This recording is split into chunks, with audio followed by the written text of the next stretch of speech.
बहुत से लोग अपने सपनों को तब छोड़ देते हैं जब उनका जीवन कठिन हो जाता है।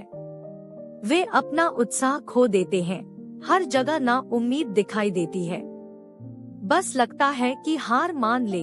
तो यदि आप भी ऐसा ही सोच रहे हैं तो मैं कहूँगी नेवर गिव अप। यह खेल भी आपका है और खिलाड़ी भी आप है। अपने अंदर एक विजेता को खोजिए, एक विजेता जैसी सोच बनाइए। विजेता बनना कोई मुश्किल नहीं है, हर व्यक्ति के अंदर एक विजेता है। आपके अंदर एक विजेता है और उस विजेता का बस यही कहना है नेवर गिव। जब आपने सपना देखा और उसे साकार करने के लिए आगे बढ़े, तो अब क्या हुआ? हमारी सबसे बड़ी कमजोरी हार मान लेना है, जबकि सफल होने का सबसे बड़ा कारण है प्रयास करना। आप अभी निराश हैं और इसलिए लक्ष्य को छोड़ने के लिए तैयार है। आपकी गलती नहीं, क्योंकि ज्यादातर लोग ऐसा ही करते हैं, पर कुछ लोग प्रयास करते हैं और उस मुकाम पर पहुंच जाते हैं जहां पहुंचने का सपना बहुत से लोग देखते हैं। जिनके इरादे बुलंद होते हैं वो तब तक नहीं हारते जब तक जीत न जाए।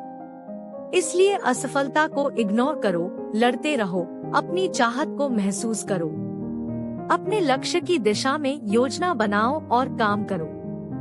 जब तक आप जीत नहीं जाते तब तक डटे रहो।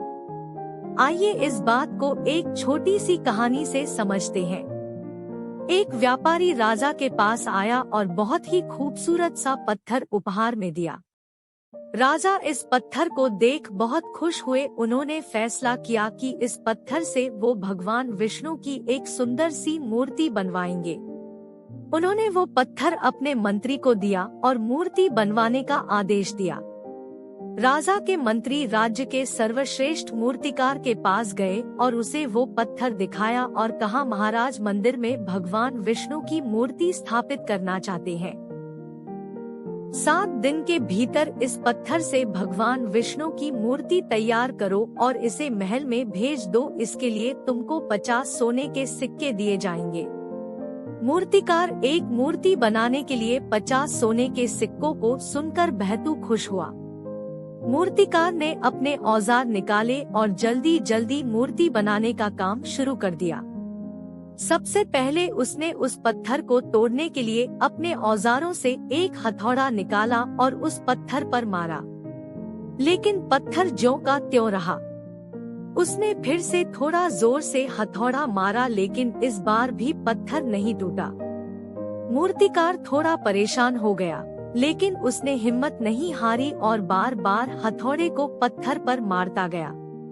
लेकिन अफसोस 50 बार हथौड़ा मारने के बाद भी पत्थर नहीं टूटा।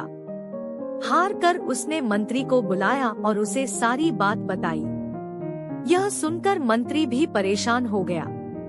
राजा ने उसे मूर्ति बनाने की जिम्मेदारी दी थी। वो बिना मूर्ति बनवाए राजा के सामने नहीं जा सकता था। वो सोच में पड़ गया, जब इतना होशियार मूर्तिकार इस मूर्ति को नहीं बना पाया तो कौन बनाएगा। बेचारा क्या करता। वो उसी राज्य के एक छोटे से मूर्तिकार के पास गया और उसे मूर्ति बनाने के लिए वो पत्थर दिया। उस मूर्तिकार ने अपना हथौड़ा लिया और उस पत्थर पर मारा और पत्थर टूट गया। उस मूर्तिकार ने मूर्ति बनाना शुरू कर दिया और कुछ ही दिनों में उस मूर्ति को बना दिया। मूर्ति बहुत सुंदर बनी, लेकिन मंत्री सोच में पड़ गया कि पहले वाले मूर्तिकार ने 50 हथौड़े मारे फिर भी पत्थर नहीं टूटा और इस मूर्तिकार ने एक ही हथौड़े में वो पत्थर तोड़ दिया। उस मंत्री से रहा नहीं गया। वो उस मूर्तिकार के पास गया और उससे पूछा, जब 50 हथौड़े पड़ने पर भी पत्थर नहीं टूटा तो तुमने सिर्फ एक हथौड़े से पत्थर को कैसे तोड़ दिया? मूर्तिकार बोला, सरकार, उत्तर बहुत ही साफ है। मैंने इस पत्थर पर पहला नहीं बल्कि 51वां हथौड़ा मारा था। यदि पहले वाला मूर्तिकार एक हथौड़ा और मारता तो यह टूट जाता, लेकिन उसने हार मान ली। दोस्तों, क्या आप वही गलती तो नहीं कर रहे जो पहले वाले मूर्तिकार ने की थी? बहुत से लोग हैं जिन्होंने सफलता के इतने करीब होने पर हार मान ली। क्या आप भी तो ऐसा नहीं कर रहे? लोग प्रॉब्लम से डर जाते हैं और अपना कदम पीछे खींच लेते हैं, लेकिन आपको ऐसा नहीं करना है।